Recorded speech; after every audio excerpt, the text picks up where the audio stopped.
कल्पना कीजिए, आप सुबह उठे हैं, रसोई में जाते हैं और चाय बनाने के लिए गैस चलाते हैं, लेकिन गैस खत्म है। आप नया सिलेंडर बुक करने हैं और आपको जवाब मिलता है डिलीवरी 6 दिन बाद होगी। पहले आप सोचते थे कि ये नॉर्मल डिले होगा, लेकिन उसी वक्त सोशल मीडिया खोलते हैं और वहाँ खबरें चल रही है कि मुंबई में रेस्टोरेंट बंद हो रहे हैं, बेंगलुरु में होटल गैस के बिना खाना बन रहे हैं, लखनऊ में सिलेंडर की डिलीवरी लेट हो रही है और कुछ जगह पर गैस सिलेंडर ब्लैक मार्केट में डबल प्राइस पर बिक रहा है।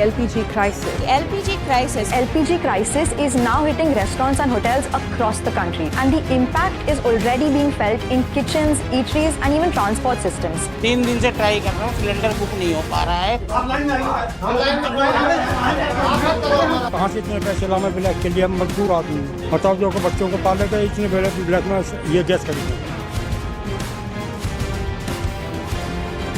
अब सवाल ये उठता है कि क्या इंडिया में सच में एलपीजी क्राइसिस आने वाला है, और अगर ऐसा नहीं है तो फिर सरकार ने अचानक एसेंशियल कमोडिटीज एक्ट जैसे कानून क्यों लागू किया। एसेंशियल कमोडिटीज एक्ट 9 मार्च को सरकार ने एक नया ऑर्डर जारी किया है। इस ऑर्डर में गैस सप्लाई को 4 अलग अलग प्रायोरिटीज में बनाता गया। पहली प्रायोरिटी घरेलू कुकिंग गैस पीएनजी और सीएनजी, इनको 100% सप्लाई दी जाएगी। अब तक सब ठीक है, लेकिन दूसरी कैटेगरी में आते हैं कमर्शियल यूजर्स, यानी hotel, restaurant, cleaning business, catering business. इनको कहा गया कि अब उन्हें पहले जितनी गैस नहीं मिलेगी, बल्कि मैक्सिमम 80% सप्लाई, और वो भी तभी जब गैस अवेलेबल होगी। अब जरा सोचिए, सप्लाई पहले से लिमिटेड है और उसमें भी कट हो जाएगी, तो सबसे पहले असर किस पर होगा? रेस्टोरेंट पर?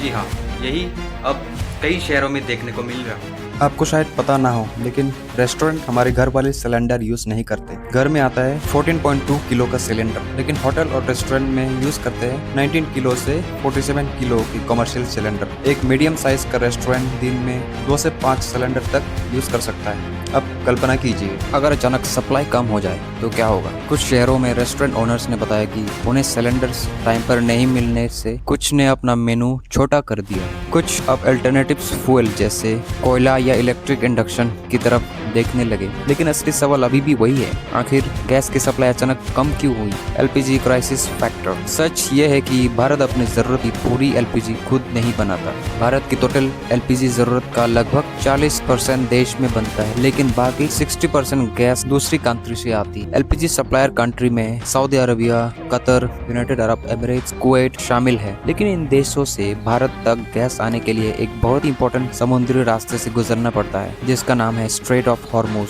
ये दुनिया का सबसे इम्पोर्टेंट एनर्जी राउट माना जाता है। ये सिर्फ 33 किलोमीटर चौड़ा है, लेकिन इसके बावजूद दुनिया का लगभग 20% ऑयल और गैस का ट्रांसपोर्ट इसी रास्ते से होती है। यानी अगर यहाँ कोई प्रॉब्लम होती है तो उसका असर पूरी दुनिया की एनर्जी सप्लाई पर पड़ सकता है, और भारत भी इसी चपेट में आ सकता है। Storage problem. अब यहाँ एक और टेक्निकल प्रॉब्लम आती है। भारत के पास क्रूड ऑयल का स्टॉक तो होता है, लेकिन एलपीजी स्टोरेज लिमिटेड है। एस्टिमेट के अकॉर्डिंग भारत की एलपीजी स्टोरेज कैपेसिटी लगभग 20 से 22 दिन की कंजम्पशन के बराबर है। यानी अगर सप्लाई चेन में थोड़ी सी भी रुकावट आती तो उसका असर बहुत जल्दी दिख सकता है, और इसी वजह से सरकार ने तुरंत कदम उठाया। सरकार ने लागू किया एसेंशियल कमोडिटीज एक्ट। इस कानून का यूज तब किया जाता है जब दूसरी चीजों की सप्लाई को कंट्रोल करना हो। इसी तरह इसके तहत सरकार जमाखोरी रोक सकती है, ब्लैक मार्केटिंग रोक सकती है और सप्लाई को कंट्रोल कर सकती है। यानी सरकार की प्रायोरिटी साफ, घरेलू गैस की सप्लाई किसी भी हाल में बंद नहीं होनी चाहिए। मिडिल ईस्ट में चल रहे क्राइसिस के बीच स्ट्रेट ऑफ हॉर्मुज काफी सेंसिटिव जोन बन गया है, जहां से दुनिया का मेजर ऑयल सप्लाई पास हो। इसी सिचुएशन में एस जयशंकर ने ईरान के फॉरेन मिनिस्टर होसेर अमीर अब्दुल्लाहियान से बात की। इस डिप्लोमेटिक डिस्कशन का मेन एम था